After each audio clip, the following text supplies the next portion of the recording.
Alors là les amis, on vient d'assister à un cirque arbitral absolument monumental. Je vais vous dire dès le début, parce que je pense qu'il y aura plus de supporters du Barça qui verront cette vidéo que les supporters du Real. Vous le savez de base, ma chaîne elle est plus pour le Real, la Liga. Vous voyez ici, je suis supporter du Real. Mais là pour le coup, en étant totalement objectif, là pour moi, le 1-1 qui est aujourd'hui, c'est le 1-1 le moins mérité de l'histoire, dans le sens que Mateo Laoz, en plus d'avoir fait des disaster class assez nombreux ces dernières années, pourtant il est considéré comme un des meilleurs arbitres espagnols en tout cas, mais depuis quelques années c'est catastrophique. À la Coupe du Monde, ça a été catastrophique, il a été pointé du doigt et à mon avis il va plus arbitrer dans une compétition internationale de sitôt. En Ligue des Champions, il a aussi fait des disaster class légendaires, mais là contre le Barça aujourd'hui, ça a été monumental. Là vraiment, le cirque entre le penalty qui a absolument rien, ou que Rosselló du coup a transformé pour l'un des rares tirs, même le seul tir quasiment de l'Espagnol de ce match-là en 90 minutes, voire même 100 minutes, le penalty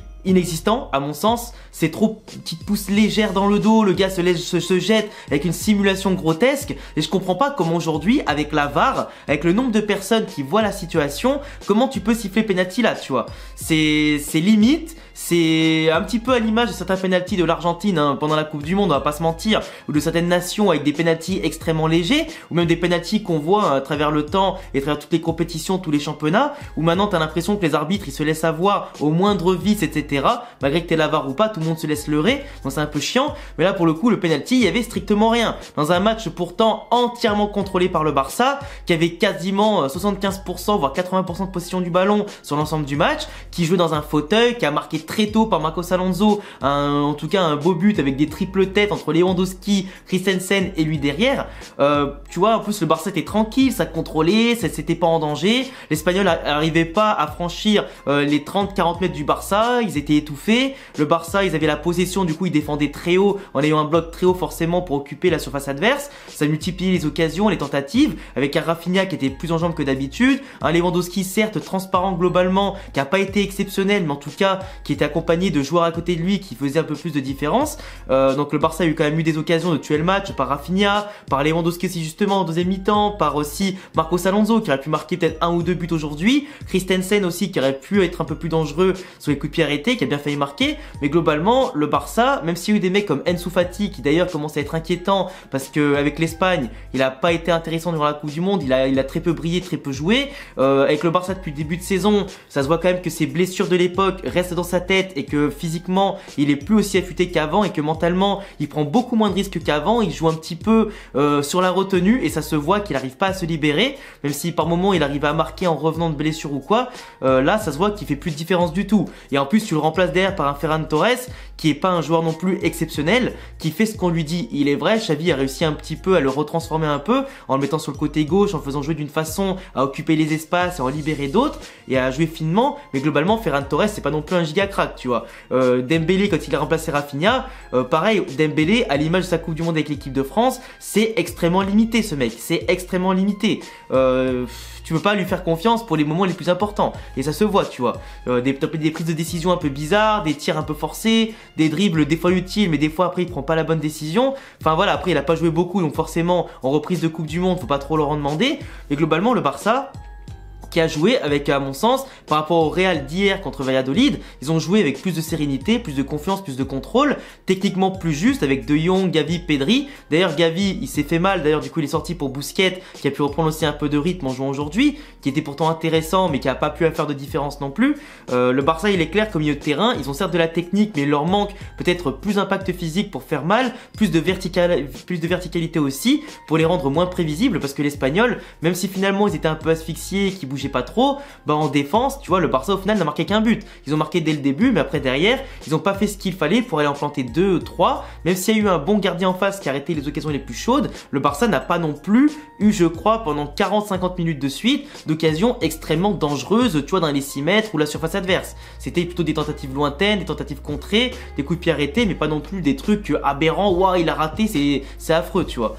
Du coup l'Espagnol quand même qui s'en sort chanceux comme je disais, mais du coup j'ai parlé du penalty tout à l'heure, mais là vraiment aussi les erreurs arbitrales entre le carton rouge. Bah après Jordi Alba, tu sais pas exactement ce qu'il a dit, parce que Jordi Alba, à mon avis, si Mateu Laoz en a eu ras le cul, il l'a sorti avec un rouge, c'est forcément qu'il a pas eu des bonnes paroles. Après ils étaient tous à côté, ils ont pas eu des réactions pendant qu'il parlait qui étaient je pense aberrantes, et pourtant il a sorti le carton rouge d'entrée. Donc soit Laoz en a vraiment eu marre et peut-être qu'il y a une accumulation pendant le match, du coup il a sorti un rouge. Du coup le Barça contre l'Atlético Madrid au prochain match, il va leur manquer et Lewandowski et Jordi Alba. D'ailleurs Lewandowski, on va en reparler tout de suite.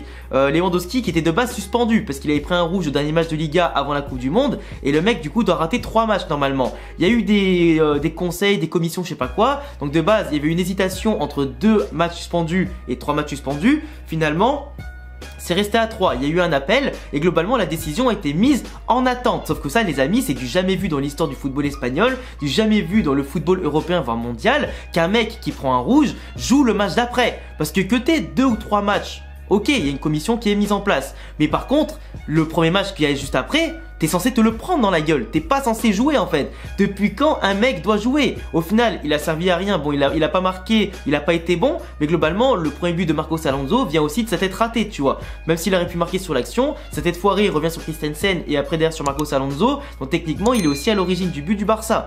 Après ces mouvements ont empêché bien sûr l'Espagnol de bien défendre, parce que lui Lewandowski c'est comme n'importe quel grand joueur, du moment qu'il est sur le terrain, par son leadership, son expérience, son aura, il va en tout cas faire en sorte de conditionner la défense adverse qui va beaucoup plus s'occuper de lui que de certains joueurs, et pas forcément jouer plus libéré que si en face t'avais un mec comme un Mariano au Real Madrid qui est inutile, tu vois, globalement. Mais franchement Lewandowski, ouais, pour moi le coup il devait pas jouer aujourd'hui, finalement il a joué, donc il va purger sa suspension contre l'Atlético, le Betis Séville et encore je pense un autre match, si la sanction de 3 matchs est bien conservée au lieu de 2. Mais dans tous les cas le Barça aujourd'hui n'a pas eu vraiment de chance. Il aurait mieux valu qu'il soit suspendu et finalement qu'il fasse un nul sans lui pour après le récupérer au moment opportun quand ça va devenir un peu plus chaud. Après bien entendu tu peux pas anticiper ça, tu peux pas le savoir, mais globalement là le sort et le destin fait bien les choses. Il devait pas jouer, il n'a pas servi à grand chose et en plus le Barça a fait un match nul. Mais globalement sur la physionomie du match, je le répète, l'Espagnol Barcelone ne méritait pas un match nul. Ils n'ont pas eu de belle intention de jeu, ils n'ont pas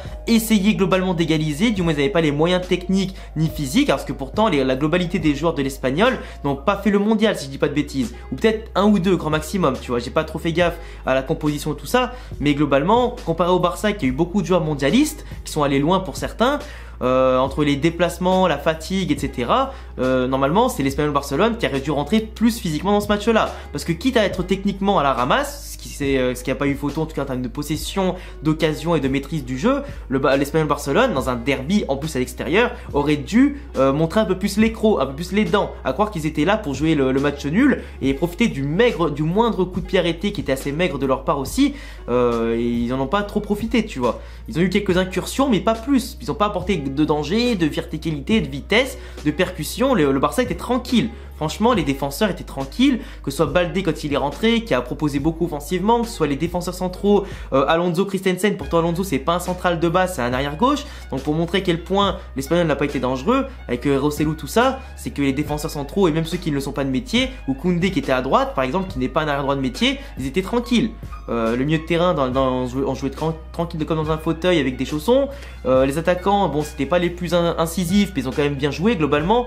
Ou fait un match moyen mais sans être en tout cas être obligé de forcer leur talent. Mais vraiment le Barça, pour moi la déception c'est surtout de ne pas être allé chercher le deuxième but et le troisième but avec un jeu plus dynamique. Parce que oui, ils étaient plus en forme à mon sens que le Real hier, qui a galéré pour gagner contre Valladolid, mais le Barça aurait dû faire plus, aurait dû plier ce match avant l'histoire de carton rouge, du penalty, etc.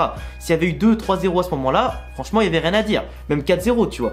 Mais là globalement ils sont tombés sur un os, l'Espagnol Barcelone dans un derby qui les fait tomber, le Real revient à égalité, avec l'avantage bien sûr d'avoir gagné 3-1 le Classico de la phase aller, donc globalement le Real a l'avantage aussi là-dessus, et on va pouvoir commencer 2023 sur un pied d'égalité avec un gros rush de match qui arrive, surtout qu'en plus il y a la Super Coupe d'Espagne à partir du 11 janvier, donc ça va être intéressant entre Real Valence en demi, Betis Barça dans l'autre demi pour une potentielle finale de Classico Real Barça pour le premier titre de la saison en Espagne. Ça va être plutôt pas mal, mais en tout cas le Barça ouais qui à mon sens se fait voler par Mateu Laoz avec les cartons rouges, en plus les cartons rouges qui sont sortis pour l'Espagnol Barcelone, l'action d'après où d'abord le Barça joue à 10 contre 11, puis d'un seul coup il se retrouve à 10-9 sur une action où 2 cartons rouges donnés contre l'Espagnol, puis derrière carton rouge annulé, donc forcément 10 contre 10 qui a équilibré les débats, alors que le mec il met vraiment le pied sur Lewandowski. Et à mon sens, le carton rouge n'aurait pas dû être enlevé. Il y en avait un qui le prend en rouge parce qu'il avait 2 cartons jaunes et il coupe l'action, etc. Et l'autre derrière, bon bah il fait ça. Pour moi, le carton rouge n'aurait pas dû être enlevé au mec. Du coup, le Barça aurait dû finir à 10 contre 9. Et en plus, le penalty n'y est pas. Enfin bref, en tout cas, le Barça n'a pas eu de chance. Matteo Lahoz est vraiment fatigué et à mon sens, la retraite serait bien méritée pour lui. Et puis voilà, après le Real revient à hauteur. Le Barça n'a pas fait non plus ses devoirs. Ils ont fait les petits frères pour une fois, comme on dit. Donc maintenant, attendons de voir ce qui va se passer pour 2023. En attendant, je vous souhaite à tous un très bon réveillon de fin d'année. Je vous souhaite en tout cas le meilleur pour finir 2022 et commencer 2023. On se retrouvera sur la chaîne dès demain ou dès lundi pour d'autres vidéos comme d'habitude. Et puis en attendant, prenez soin de vous, abonnez-vous, cochez la cloche, que vous soyez supporter du Real, du Barça, du football espagnol ou du football en général. Mes réseaux en description et à bientôt pour prochaine vidéo. Ciao les frérots.